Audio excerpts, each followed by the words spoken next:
On this episode of the Layover Live, Rebecca Engum stops by to talk about destination podcasting.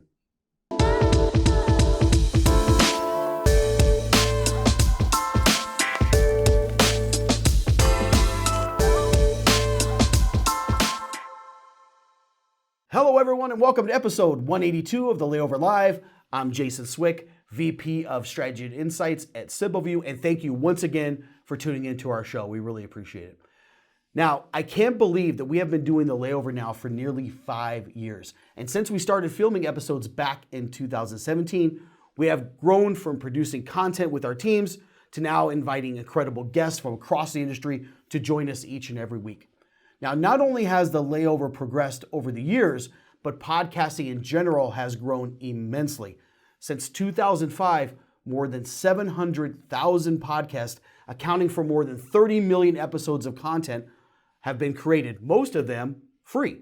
Now, podcasting allows us in the travel and tourism industry to reach a wide variety of audiences on the go and connect travelers with our local businesses while at the same time showing off the unique attributes of our destinations. Now, my guest this week knows exactly what it's like to grow a podcast from the ground up. In fact, her destinations podcast, We're No Damn Experts, is ranked number 1 in the state of Montana. That's a great feat. So please welcome Rebecca Engum, who is the Executive Director of Great Falls, Montana Tourism. Rebecca, welcome to the show. Well, thank you. I'm super excited to be here. Well, we're excited too. I got a fellow podcaster who's been doing this as well for some time. So how about a little background for the folks out there who maybe don't know who you are? Yeah, this is probably the toughest question you'll ask during the entire interview. Trying to keep everything short and sweet. I'm a huge talker and an oversharer. So I'm going to try not to do that and bore the audience. But I've been in tourism for 7 years, leading the tourism effort for the third largest city in the state of Montana, Great Falls. When I'm not doing that, though, I'm a Montana girl at heart. We love going fishing. I love hiking. There's so many hiking opportunities in the area, but I also have that big city side. So the dining scene in the Great Falls area, I absolutely love. And you can get me to go anywhere if you say, hey, I'll buy you a beer. The microbrews in the state and anywhere really, they're a part of my soul, and I really enjoy that. And then the other component, I get really girly and I love shopping local unique shops. So I can nerd out on business stuff all day long. So you give me an opening and I'm there. Sounds good. Sounds like all the things my wife likes too. So I'm sure that you two would get along really, really, really well. We'll have to come check that out at some point in time. But, I want to kind of jump into this podcast because this is kind of how you guys are bringing a lot of this to life for potential travelers. And podcasts are certainly becoming more and more popular with DMOs of late, as they're a great way to engage and connect with those potential travelers coming to your destination. So maybe describe the inspiration behind your destinations podcast, and maybe why you guys even decided to do it in the first place. Well, the inspiration really started with the fact that we realized people don't read. We've been developing blogs and long form articles, and what we were seeing was just very limited engagement. And we had staff on board that were a little bit more early adopters when it came to podcasts. So it must have been about 5 years ago, one of my staff members said, hey, what do you think about starting a podcast? And at the time I looked at them and I'm like, I don't know what this looks like. I don't even know how we would do it.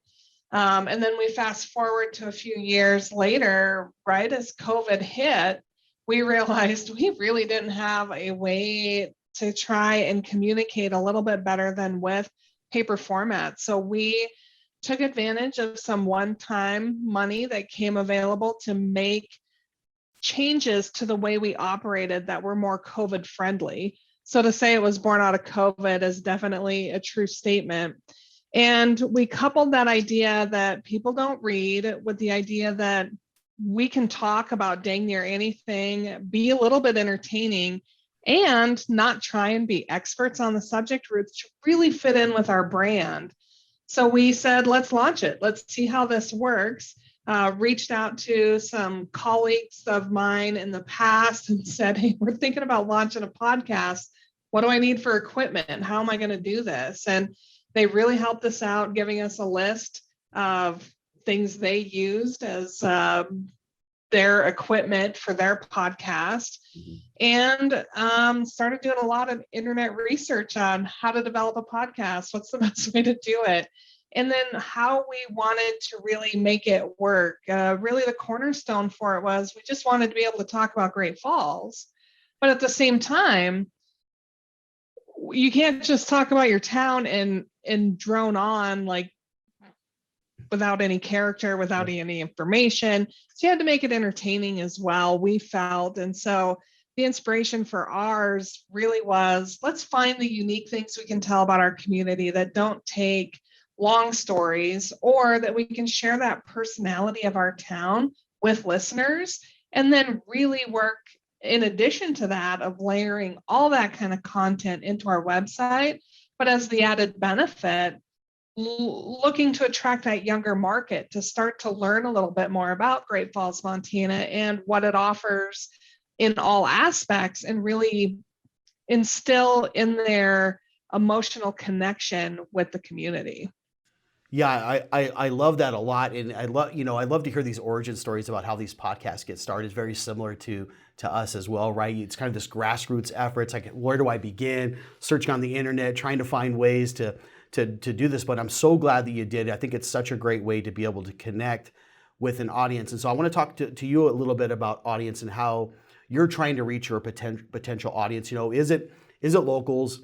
Is it tourists? Tell me a little bit about your audience, and then what are you doing to promote and reach that audience, right? Because it is a pretty competitive landscape. So I'd love to hear about how you're promoting and trying to reach that audience. Oh, yeah, it is a competitive landscape. When we started, we really had no clue how competitive the landscape was, or how many different podcasts there were. I mean, I think you look at a lot of podcast lists or where you get your podcasts, and you can see there's a lot of options, but I don't think you understand the extent of how far it goes, because you just never dig that deep. So our audience is when we develop an episode, when we sit down to talk, it is primarily to educate people who don't live in Great Falls about Great Falls. And so we will always be referencing things not as locals would, but as someone from outside of the area would be able to find those. And so we're always cognizant that our market isn't necessarily even from Montana, and they're trying to learn a little bit more about our community. We don't get too technical. We had a guest on that we did talk about day hike opportunities and biking options. And we really wanted to get into the details of where the trail was and all that. And we're like, no, this is not the format for that. And so we really used that opportunity to just get people excited about the topic.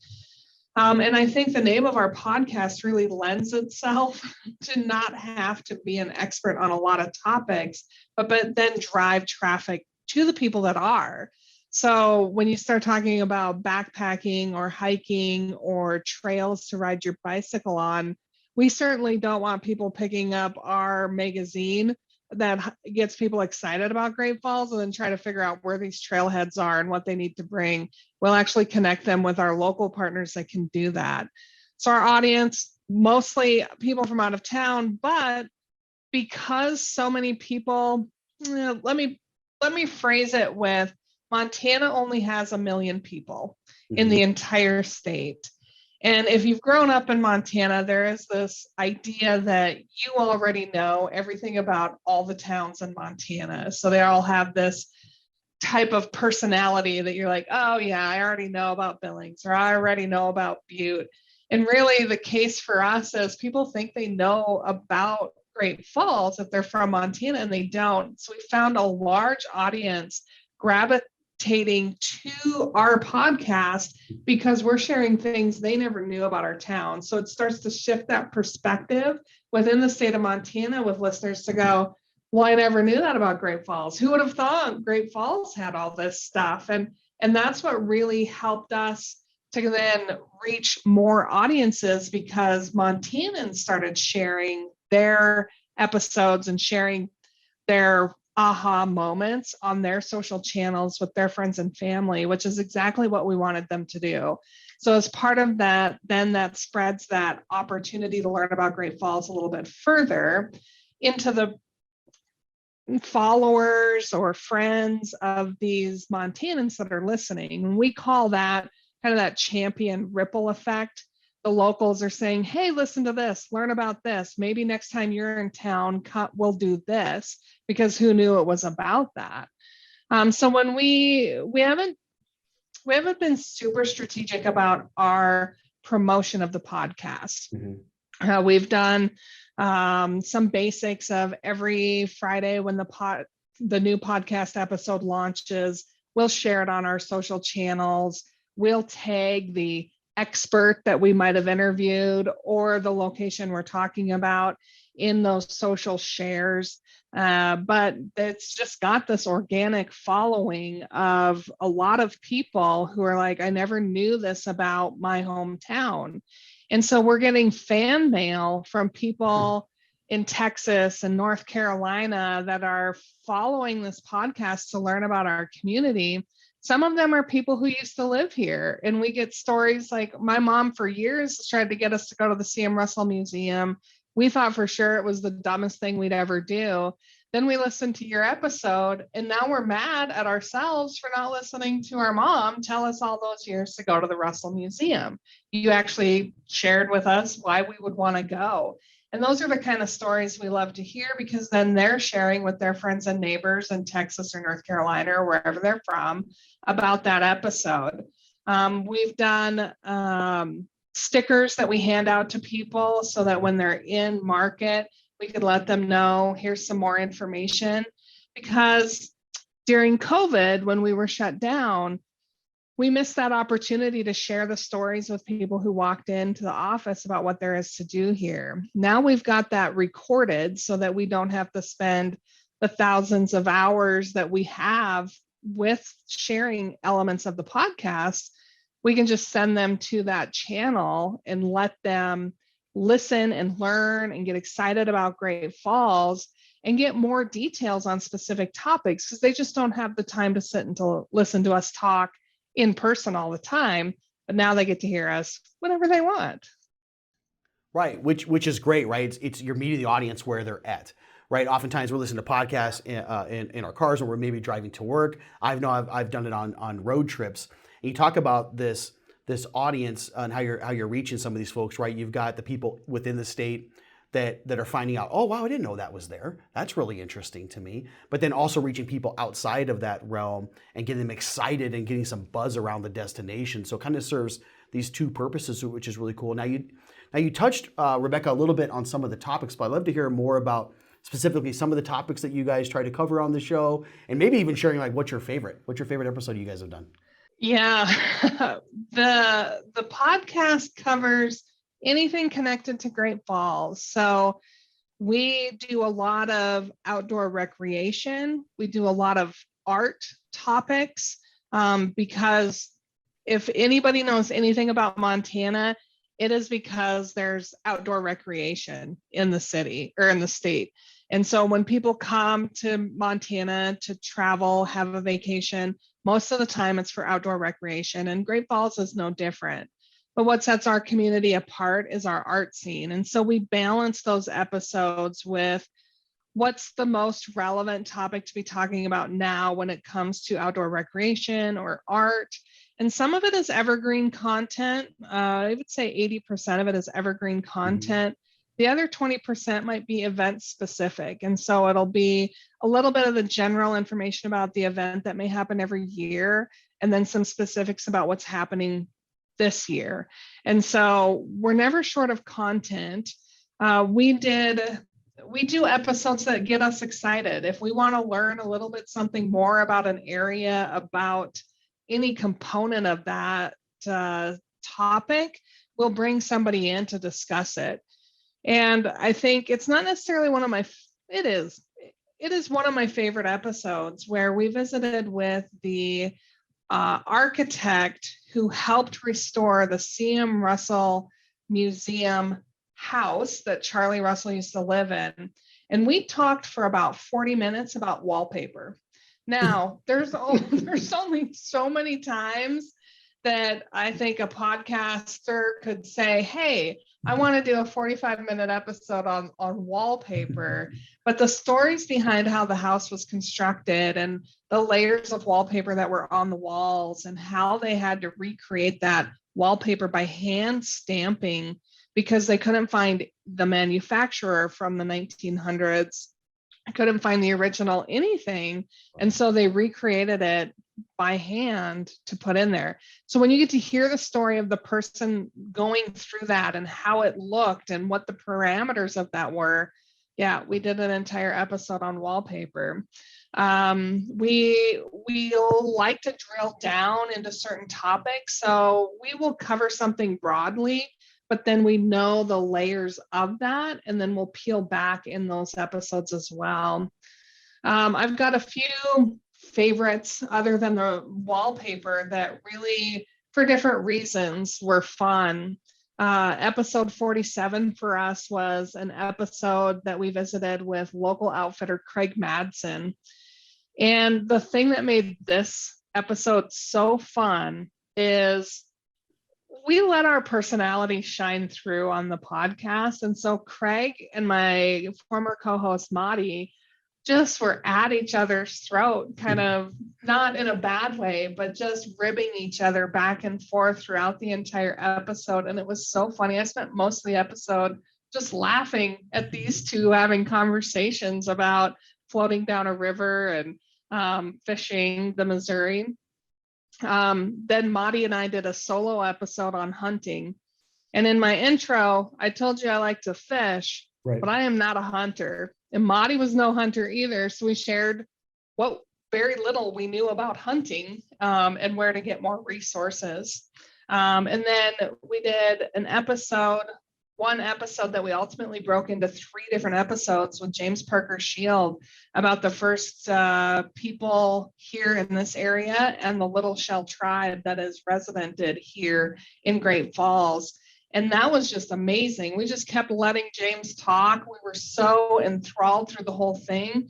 Ended up being about a 2-hour recording that we broke into 3 episodes on the podcast. So yeah, there's no shortage of information to share about Great Falls. And I think that's what's kind of fun and refreshing for the audience, is because they probably would look at a town of 60,000 people and go, well, how are you going to develop a podcast that has fresh content all the time? Well, we're nearing 100 episodes. I'm going to keep doing it. So yeah, so true. Clearly there's enough here to talk about. Yeah, absolutely. And listen, you're finding out new things about the destination. So is your staff. It's a way to connect with local businesses and probably one of the best ways to be able to do that, right? And start to let them tell those stories. And that's really what it is, right? It's telling stories. And you start to build this engaging audience. You guys wouldn't get to be where you're at if you weren't bringing people on and telling great stories and making those connections, which is so important to the success of any good piece of content. So tell me about future plans for the show. What do you guys have on the horizon? Like, where do you see yourselves in a year, maybe 5 years? Or what do you see coming down the pipeline that you're excited about? Well, I'd say our greatest lofty dream that we would love to see happen. Not quite sure how to make it happen, but what we've learned is just put it out in the universe and eventually something will work out. We'd love to create a podcast network that allows a lot of our partners that opportunity to build up their own podcast episodes regarding their own specific things. For example, the Lewis and Clark Interpretive Center has been on the podcast twice, and they could be a regular. They could come in every month and do a new episode and really do something fun. I think there's even some opportunities to do a short series on a specific topic that has like 6 episodes, and then that topic is done. So I think there's a lot of opportunity from that perspective, kind of that bigger, greater goal. Some of the shorter stuff is really just to keep expanding our horizons with topics that really challenge us to get a little bit more intimate with the community. Like I said, we don't really want those broader topics of you can go hiking. Let's give more details of someone who's been there, what they liked, what they saw, tips they have for making that happen. We have an entire artist community we've not fully tapped into yet. We've had a few artists come on, but we want to spend a lot more time talking with the artists in Great Falls about the art that they create and the inspiration for that. In addition, we always have new things happening when it comes to ski season and cross country skiing and how we can get people more engaged with some of these activities. And we want to be able to dig a little bit deeper on what that looks like and how we do that. So we'll continue to develop some great podcasts.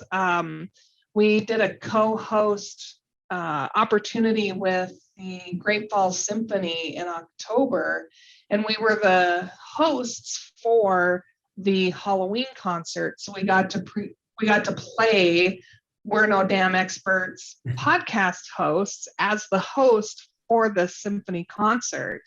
And that was a real opportunity for us to kind of expand what we were able to do. And we had joked when we took the stage with the symphony that we were launching our world tour. Now, if that happens, we would be ecstatic, but it's not necessarily a goal we're focused on trying to achieve.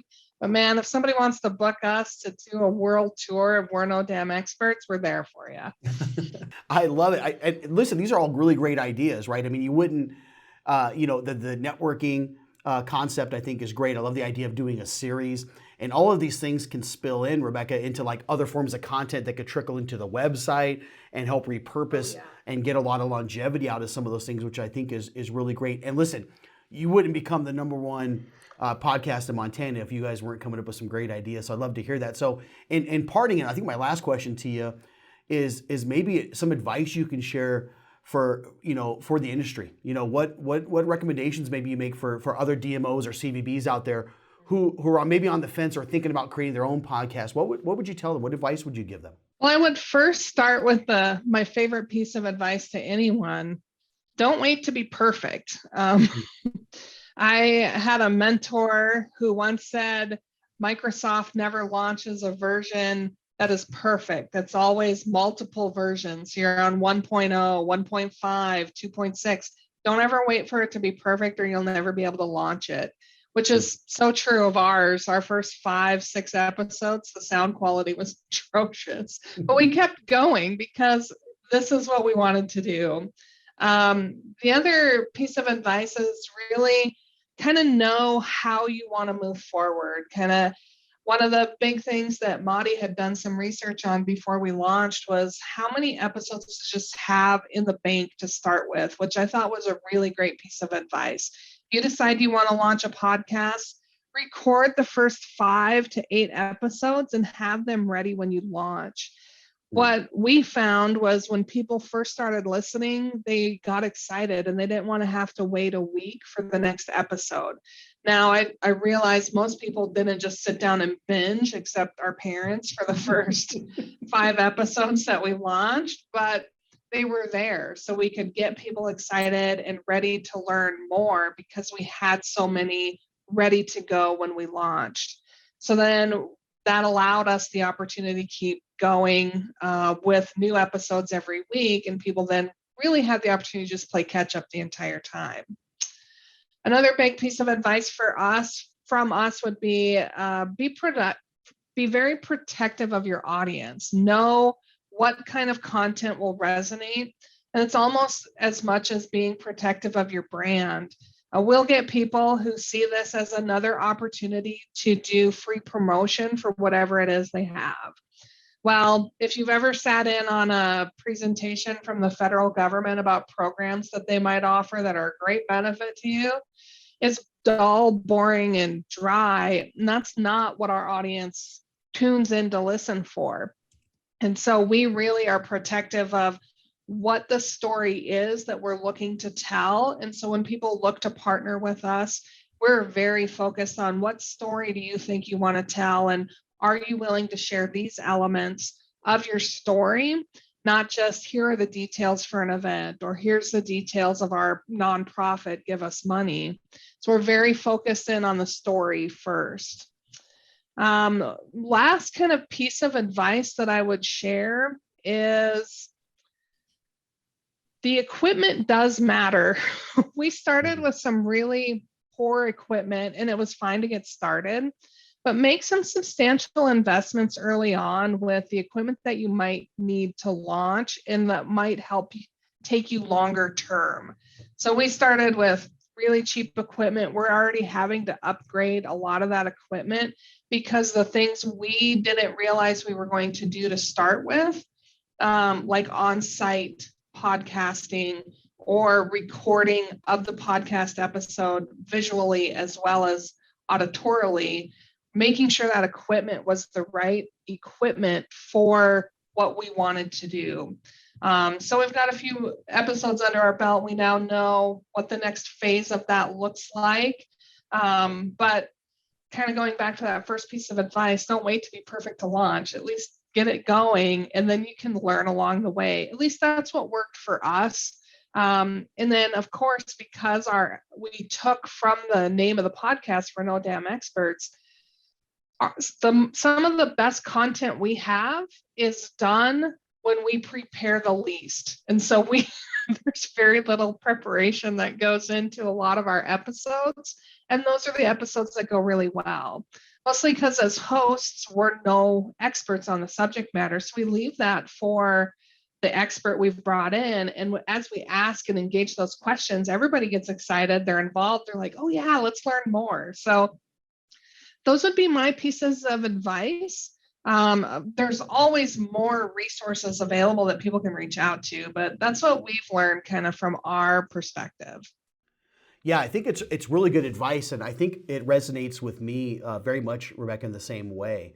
First, don't be perfect, right? If you look at some of the early episodes too of our podcast, there's a lot to be desired, right? But you got to start somewhere. That's how you learn. You get in, you find out what camera angles work, what equipment's worked.